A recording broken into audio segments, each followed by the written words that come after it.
14,000 पदांसाठी पोलीस भरती, बेरोजगार युवकांना नोकरीची संधी. उपमुख्यमंत्री देवेंद्र फडणवीस.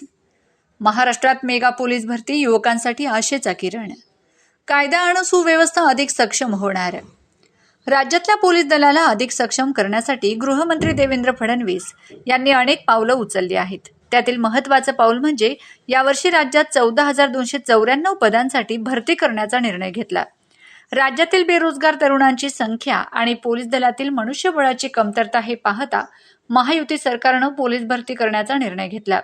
राज्यातील प्रत्येक जिल्ह्यातील पात्र युवकांना पोलीस भरतीमध्ये सामावून घेतलं गेल्याने अनेक होतकरू तरुणांना रोजगार मिळाला. त्यांच्या घराच्या आर्थिक उन्नतीचा मार्ग मोकळा झाला आणि शासनाला प्रशिक्षित मनुष्यबळ मिळाले.